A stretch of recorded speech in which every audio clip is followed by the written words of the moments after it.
नमस्कार दोस्तों, मैं हूं राहुल और आज का नई वीडियो में आप सभी का स्वागत है। दोस्तों, आप देख सकते हैं यहाँ पर 1000 लीटर का वाटर टैंक है और ये दूराप्लास्ट का वाटर टैंक है, 4 लेयर में है। दोस्तों, वीडियो पर एंड तक बने रहें तभी आप समझ पाएंगे कि किस तरह से टंकी इंस्टॉलेशन किया जाता है। बिल्कुल ए टू जेड जानकारी देंगे, टंकी इंस्टॉलेशन से लेकर जो भी मेरा फिटिंग किया हुआ है ए टू जेड जानकारी आपको बीच एक्सप्लेन करेंगे। सबसे पहले चलते हैं किस तरह से मेरा टंकी फिटिंग किया हुआ है। यहाँ पर यूपीवीसी से आउटलेट जो है यूपीवीसी से किया हुआ है और इनलेट जो है ये सीपीवीसी से किया हुआ है। यहाँ पर आप देख सकते हैं यूपीवीसी से 1 इंची से हमने आउट निकाला है। सबसे पहले यहाँ पर होल किया, उसके बाद एक टंकी नेपुल लगाकर एफटीए लगाया, उसके बाद बॉल वाल्व लगाया। पहले कहीं पर भी काम करें तो पहले बॉल वाल्व लगाएं, उसके बाद यूनियन लगाएं। यूनियन के बाद इस तरह से टी को लगाएं जो कि एयर के लिए यूज हो जाता है। कभी भी एयर का जो सिस्टम जो है, एयर देने का जो सिस्टम है उसको कभी भी कोशिश करें जिस डायरेक्शन में ड्रॉप होता है यानी डाउन गिरता है वहीं पर भी एयर दे। नहीं तो यहाँ पर भी हम एयर दे सकते थे, यहाँ यूनियन के बाद टी लगाते और सीधा ऊपर निकाल देते, ये एयर का हो जाता है। लेकिन ये रॉन्ग हो जाता है। प्रॉपर काम करेगा जब हम जिस डायरेक्शन में मेरा पाइप नीचे जाता है, ड्रॉप होता है, उसी डायरेक्शन में हम टी लगाकर सीधे एयर पाइप को देंगे।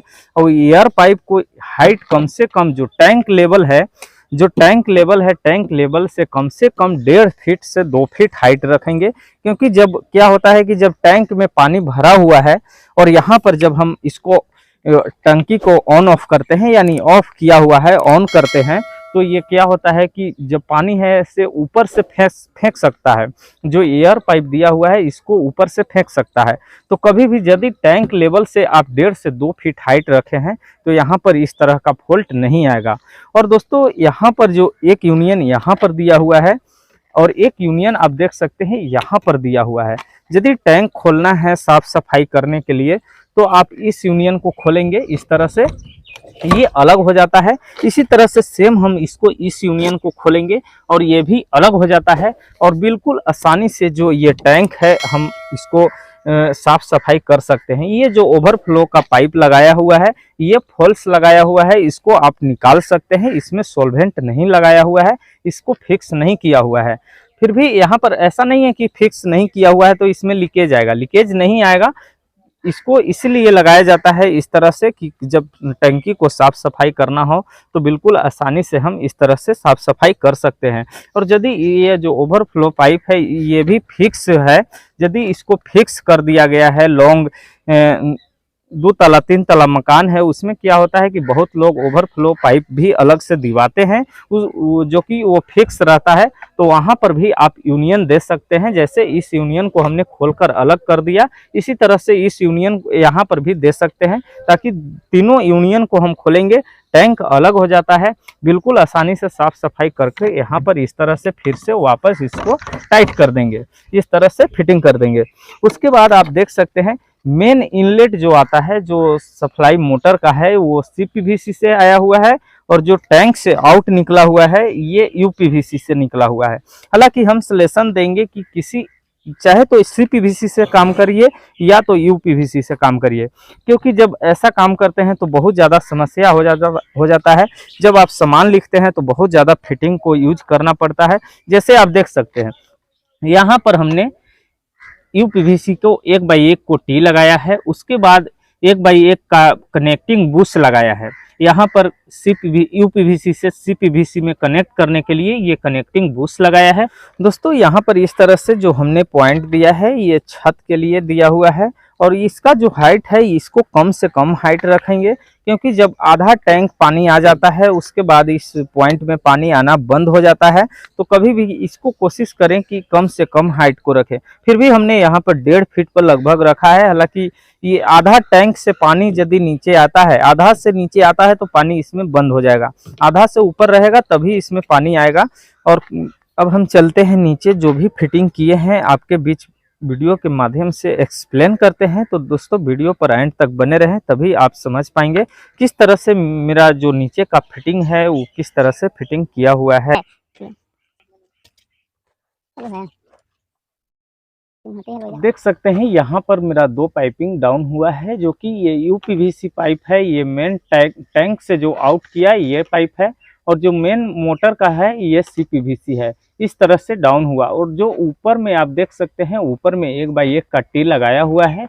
वो दोस्तों टी लगाया हुआ है डायरेक्ट ऊपर से ही गीजर का जो इनलेट सप्लाई होता है, डायरेक्ट गीजर के लिए वो चला गया है। उसके बारे में हम अंदर जब बाथरूम में चलेंगे तो आपके बीच एक्सप्लेन करेंगे कि उसको हम मेरा जो ऊपर से लेने का रीजन क्या है। उसके बाद आ जाते हैं डायरेक्ट यहाँ पर। आप देख सकते हैं 1x1 का टी लगाकर इस तरह से हमने अंदर बाथरूम में ले लिया है, और मोटर का और टैंक का दोनों का सप्लाई हम अंदर ले लिए हैं इस तरह से।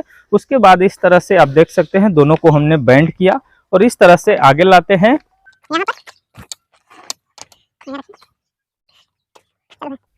यहाँ पर आप देख सकते हैं ये जो यूपीवीसी पाइप है, यहीं पर हमने यूपीवीसी का एल्बो लगाकर 1x1 का एल्बो लगाया, और यहीं पर अंदर में भी हमने यहाँ पर 1x1 का कनेक्टिंग बुश लगा दिया है, जो कि यूपीवीसी से सीपीवीसी में कन्वर्ट हो गया है। उसके बाद इस तरह से आया है। यहाँ पर ऊपर का जो पाइप है ये टैंक से आउट किया वो है, और ये नीचे का जो पाइप है ये मोटर का है। इस तरह से मेरा आया और यहाँ पर डायरेक्ट आ जाता है मोटर में। मोटर में सबसे पहले हम यहाँ पर यूनियन देते हैं कि कभी भी मोटर में फॉल्ट आता है, कोई समस्या आता है, तो जब मोटर को निकालना होगा तो बिल्कुल इस यूनियन को खोलेंगे। यहाँ पर ये मोटर अलग हो जाएगा, और इसको फिर जब रिपेयर हो जाएगा उसके बाद वापस इसको कस सकते हैं। और यहाँ पर आप देख सकते हैं 2 बॉल बल्ब दिया हुआ है। यदि इस तरफ आपको पानी को यूज करना है, इसको ओपन करेंगे और इसको ऑफ करेंगे। इस तरह से करेंगे, जो भी मोटर का पानी है यहाँ पर आप यूज कर सकते हैं। और जब यहाँ पर यूज नहीं करना है तो यहाँ पर इस तरह से खोलेंगे और इसको बंद कर देंगे, जो भी पानी इसका है टैंक में जाएगा। उसके बाद आप देख सकते हैं इस तरह से पाइप को फिटिंग किया हुआ है। और दोस्तों बहुत जगह ऐसा होता है कि जो बाहर का जो पाइप है वो ओपन दिखता है, यानी बाहर का जो पाइप है बाहर रहता है, लेकिन हमने यहाँ पर बाहर का जो पाइप है ये कटिंग कर कर अंदर किया है। हालांकि ये जो अंदर किया है ये कस्टमर के हिसाब से ही काम हुआ है। वो कस्टमर ने बोले कि नहीं मेरा पाइप जो भी है इसको अंदर कर दीजिए, तो हमने इस तरह से फिटिंग किया है। और कहीं पर इतना कटिंग होना चाहिए कि जो कटिंग पाइप है ये सॉलिड कटिंग में आ जाना चाहिए। जैसे आप देख सकते हैं मेरा बिल्कुल प्रॉपर कटिंग में के अंदर पाइपिंग आ गया है। और जो पाइप है, ये जो पाइप है इसको इतना दूरी रखना है कि कभी भी किसी तरह से पाइप में होल हो जाता है, फट जाता है, तो यदि आप दोनों पाइप को एक में सटा हुआ रहता है तो वहां पर दिक्कत आ सकता है, रिपेयर करने में दिक्कत होगा। तो कभी भी पाइप है इसको दूरी रखेंगे कि आप बिल्कुल आसानी से कटिंग करके उसमें सॉकेट लगाकर रिपेयर कर सकते हैं। उसके बाद आप देख सकते हैं यहाँ पर ये जो ऊपर का पाइप है ये टैंक का है, और नीचे का ये मोटर का है। इस तरह से आता है, ऊपर उठता है, और यहाँ पर एक बाहर के लिए पॉइंट दिया हुआ है। उसके बाद ये डायरेक्ट चला जाता है किचन में। और यहाँ पर आप देख सकते हैं जब एक तरफ से 2 पाइप आता है और उसको दोनों में से हमको यूज करना होता है, दोनों पॉइंट को आगे ले जाना होता है, तो वहां पर चाहे तो हम यूज करते हैं ओवर बैंड या तो यूज करते हैं 45।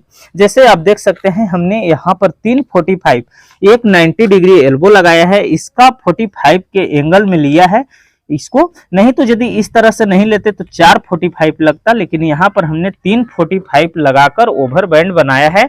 यदि आप 45 से ओवर बैंड बनाते हैं तो पानी का जो है उसको में ब्लॉक नहीं होता है। और यदि ओवर बैंड से यूज करते हैं, यदि यहाँ पर ओवर बैंड यूज करते तो ओवर बैंड लॉन्ग होता है, ओवर बैंड यहाँ पर यूज होता ही नहीं। यदि होता तो इसको हमको और डाउन करना पड़ता, उसके बाद हम ओवर बैंड को यूज कर सकते थे। लेकिन ओवर बैंड में क्या होता है कि उसका जो हॉल है वो कम हो जाता है, और यदि 45 एल्बो को यूज करते हैं तो वहां पर प्रेशर का कोई भी डिग्रेज नहीं होता है। फिर भी लेकिन हमने यूज किया है जो मोटर का सप्लाई है उसमें यूज किया है 45 का, इसमें प्रेशर का कोई भी फर्क हो ही नहीं सकता है। उसके बाद इस तरह से उठाया और दोनों पाइपिंग को डायरेक्ट किचन में ले गया है। हालांकि ये भी जो है ये भी रॉन्ग हो जाता है। ये नीचे से ऊपर यदि आप पाइप को उठाते हैं तो वहां पर प्रेशर का थोड़ा सा प्रभाव पड़ता है, प्रेशर पर फर्क पड़ता है। लेकिन मेरे पास रास्ता नहीं था क्योंकि छत पर पाइप बिछाना नहीं था, यहाँ पर यदि छत पर पाइप बिछाते तो बीच में सीढ़ी आ जाता है, और इसको यदि पीछे से लेते तो काफ़ी ज़्यादा पाइप छत पर बिछता। लेकिन कस्टमर का ये राय यह था कि मेरा छत पर पाइप नहीं होना चाहिए। मेरे पास जो रास्ता, यही एक रास्ता था कि इस तरह से मेरा उठाना ही उठाना था।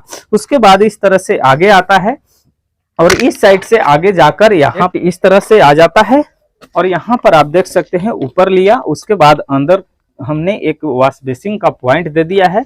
अब चलते हैं अंदर। अंदर का जो भी कनेक्शन है आपके बीच हम एक्सप्लेन करते हैं। और हमने आ गया है बाथरूम में, और आप देख सकते हैं यहाँ पर जो ये दोनों लाइन है, ये नीचे का जो है ये है वाटर टैंक से जो आउट किया है ये लाइन है, और ऊपर का जो है ये सप्लाई लाइन मोटर का है।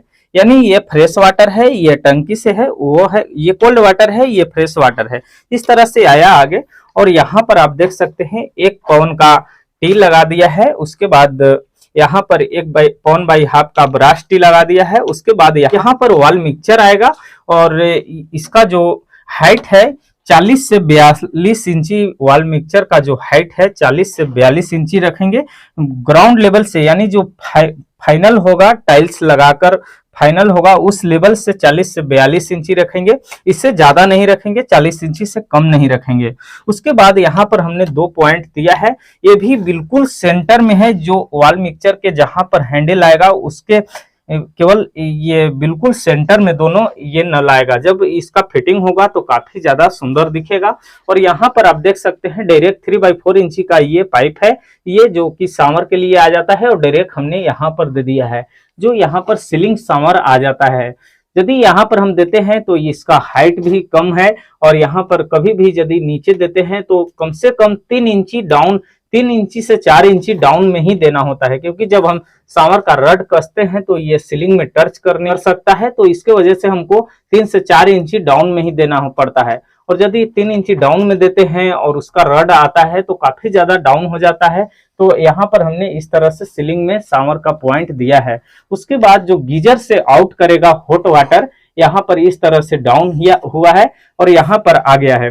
राइट साइड में कभी भी कोल्ड वाटर होता है और लेफ्ट साइड में हॉट वाटर होता है। आप चाहे डाइवर्टर हो या वॉल मिक्सचर हो या किसी तरह का आप यदि पॉइंट दे रहे हैं जहां पर कोल्ड वाटर और हॉट वाटर को यूज होता है, तो कभी भी राइट साइड में कोल्ड वाटर होता है और लेफ्ट साइड में हॉट वाटर होता है। ये चीज को ध्यान रखेंगे। उसी तरह से हमने यहाँ पर भी नीचे में भी पॉइंट दिया है, राइट साइड में कोल्ड वाटर और लेफ्ट साइड में फ्रेश वाटर। यानी मोटर का ये जो है ये मोटर का सप्लाई है। और कहीं पर भी यदि आप काम कर रहे हैं तो फ्रेश वाटर जरूर देखिए, ताकि ये जो मोटर का लाइन है ये मौसम के हिसाब से नेचुरल पानी मिलता है। जब आप ठंडी के टाइम में आप मोटर का पानी यूज करते हैं तो हल्का सा नॉर्मल यानी हल्का सा गर्म मिलता है, और गर्मी के टाइम में जब यूज करते हैं तो हल्का सा ठंडा मिलता है।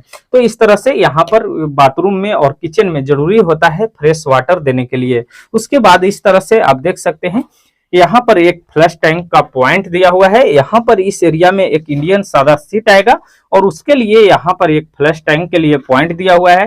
फ्लश टैंक का भी जो पॉइंट है वो कभी भी राइट साइड में होना चाहिए, क्योंकि कोई भी फ्लश हो वहां पर उसको में राइट साइड से ही कनेक्शन उसमें दिया हुआ रहता है। हालांकि बहुत सारा ऐसा फ्लश है कि उसमें लेफ्ट साइड से भी रहता है, और जो अधिकतर फ्लश टैंक है उसको में राइट साइड और लेफ्ट साइड दोनों साइड का ऑप्शन दिया हुआ रहता है। लेकिन आप राइट साइड में देते हैं तो ज्यादा बेस्ट रहता है, तो हमने इस तरह से राइट साइड में दिया है।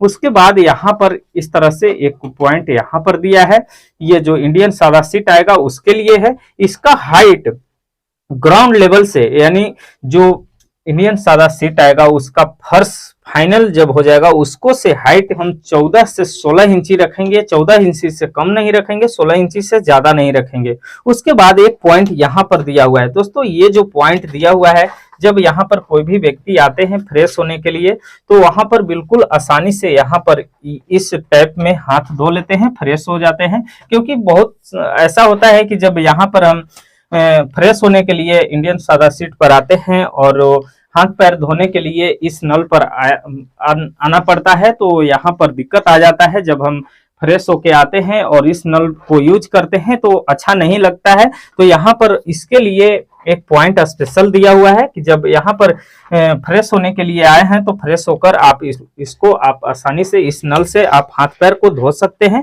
उसके बाद आप देख सकते हैं डायरेक्ट बाहर आ गया है, जो कि वॉशिंग मशीन का एक पॉइंट दिया हुआ है। यहाँ पर वॉशिंग मशीन आएगा और आप देख सकते हैं यहाँ पर जो है एक पॉइंट दिया हुआ है, ये इस एरिया में यहाँ पर एक वॉश बेसिन आएगा और इसके लिए जो वेस्ट पानी है यहाँ पर इसको जरिए आप बिल्कुल आसानी से बाहर निकल जाए। हम आगे चलते हैं किचन में। आप देख सकते हैं यहाँ पर मेरा किचन है और इस तरह से हमने किचन में पॉइंट दिया है। इसमें भी राइट साइड में कोल्ड वाटर है और लेफ्ट साइड में फ्रेश वाटर है, यानी लेफ्ट साइड में मोटर का है और राइट साइड में टैंक का है। उसके बाद ऊपर में हमने दे दिया है एक पॉइंट ऊपर में दिया है, जो कि बिल्कुल आसानी से यहाँ पर आरओ फिटिंग होगा, आरओ में कनेक्ट हो जाता है। और दोस्तों यहाँ पर ये जो आरओ का पॉइंट है इसको से हाइट कम से कम 9 इंची से 10 इंची देना है, क्योंकि जब यहाँ पर सिंक मिक्सचर आएगा तो उसमें टर्च ना हो, इसके वजह से इसको थोड़ा सा हाइट रखना है, कम से कम 9 इंची से 10 इंची रखना है। इसको हमने 10 इंची हाइट पर दिया है, इसको 7 इंची सेंटर में रखेंगे और बिल्कुल सेंटर में होना चाहिए, अप डाउन नहीं होना चाहिए। यदि सेंटर में रहता है और इसका दूरी, दोनों का दूरी जो है इसको हमको 7 इंची रखना है, 7 इंची रखेंगे तो आप बिल्कुल आसानी से सिंक मिक्सचर यहाँ पर फिटिंग कर सकते हैं। और इस तरह से आप देख सकते हैं यहाँ पर फिटिंग किया हुआ है और उसका जो पानी है ये आप देख सकते हैं बिल्कुल आसानी से यहाँ पर नहैनी ट्रिप लगाकर पॉइंट बनाया गया है। और इसको कहीं पर भी पॉइंट बनाए तो ये जो सिंक है इसका बीच में पॉइंट होना चाहिए, क्योंकि जब इसका वेस्ट पाइप जब लगता है तो ये यदि सीधा रहता है तो यहाँ पर जो सिंक में बर्तन धोते हैं तो वहां पर थोड़ा सा कचड़ा जाता है, और यदि पाइप राउंड रहता है तो वहां पर ब्लॉक होने का ज्यादा चांस रहता है। तो यहाँ पर जो वेस्ट पाइप है बिल्कुल सीधा रहेगा तो कोई भी जाम होने का चांस नहीं है। और कभी भी जब SWR पाइप फिटिंग कर रहे हैं तो यहाँ पर नहैनी ट्रिप ही लगाएं। जैसे आप देख सकते हैं यहाँ पर हमने 3x4 का नहैनी ट्रिप लगाया है और उसके ऊपर में हमने 4 इंची का पाइप लगा दिया है, ताकि ये जो फ्लोर है हाइट हो, कोई भी दिक्कत नहीं हो। जितना फाइनल हाइट आएगा उतना कटिंग होकर जाली यहाँ पे आ जाएगा। उसके बाद हम आपको दिखाते हैं जो हमने बाथरूम में SWR को पाइप को फिटिंग किया है। जैसे आप देख सकते हैं यहाँ पर इस तरह से मेरा डायरेक्ट इस तरह से बाहर अंदर आया, बाहर से डायरेक्ट अंदर आता है। उसके बाद आप देख सकते हैं यहाँ पर हमने लगाया है 4x4 का वाई।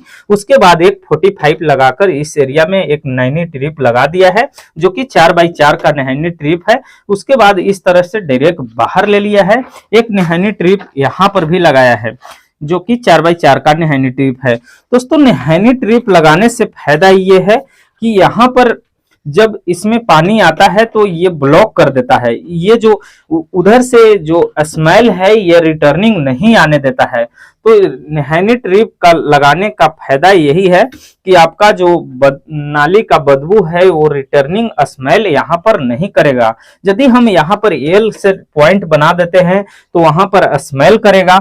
और ये चीज को ध्यान रखें कि कभी भी SWR को पाइप को फिटिंग कर रहे हैं तो आप 90 डिग्री बैंड और टी यूज न करें। जैसे आप देख सकते हैं यहाँ पर हमने वाई से भी पॉइंट बनाया है, यहाँ पर हम टी से पॉइंट बना देते, केवल पाइप को इस रास्ते से लाते, केवल सेंटर में लाते सीधा और यहाँ पर टी लगा देते और उस साइड एल लगा देते। केवल फिटिंग कम से कम लगता, लेकिन क्या होता कि जब बदबू करता तो वहां पर डायरेक्ट यहाँ पर आता बदबू। पहला रीजन ये है, और दूसरा ये है कि यदि ऊपर से पानी जाता है, उस साइड से आता है तो ब्लॉक करता है। यदि इस साइड से पानी आता है, इस रास्ता से पानी आता है और यहाँ पर हम इस रास्ता से पानी को इसमें इंकुलेट करते हैं, तो इस जगह से पानी यदि इसमें टच होता है तो इस रास्ता से जो पानी आ रहा है इसको ब्लॉक कर देता है। यदि यहाँ पर इस तरह से कनेक्शन किया हुआ है, दोनों जगह पानी जितना ज्यादा भी यूज कर रहे हैं तो दोनों साथ में होकर यहाँ पर इस तरह से बह जाएगा, कोई भी ब्लॉक नहीं बनता है। पर यदि आप SWR का काम कर रहे हैं तो OI और 45 एल्बो का यूज ज्यादा से ज्यादा करें। 90 डिग्री एल्बो जो होता है उसको बहुत कम से कम यूज करें। जब ऑप्शन आपको पास नहीं रहता है तब 90 डिग्री एल्बो यूज करें। यदि आप 45 वाई से आप काम किए हैं तो यदि आप 90 डिग्री एल्बो को यूज करते हैं और टी को यूज करते हैं तो वहां पर परेशानी झेलना पड़ता है। एक रास्ते से पानी आता है, दूसरा रास्ता पानी को ब्लॉक करता है, दिक्कत आता है। तो कभी भी आप कोशिश करें कि वाई को यूज करें, जहां पर टी यूज कर रहे हैं उस जगह पर वाई को यूज करें, और जहां पर 90 डिग्री एल्बो यूज कर रहे हैं वहां पर 45 एल्बो को यूज करें। कभी भी लाइफ में दिक्कत नहीं होगा, कभी भी लाइफ में ब्लॉक नहीं होगा। दोस्तों, हमने जो वीडियो के माध्यम से आपके बीच एक्सप्लेन किया, हमें उम्मीद है कि आपको समझ में आया है। यदि समझ में आया है तो वीडियो को लाइक करें, और चैनल पर नए हैं तो चैनल को सब्सक्राइब करें, बेल आइकन को दबाएं, ऑल पर क्लिक करें, ताकि कोई भी वीडियो अपलोड हो तो सबसे पहले नोटिफिकेशन आपको तक पहुंचे और कोई भी अपडेट आपसे मिस न हो पाए। मिलते हैं किसी नेक्स्ट वीडियो में, तब तक के लिए गुड बाय।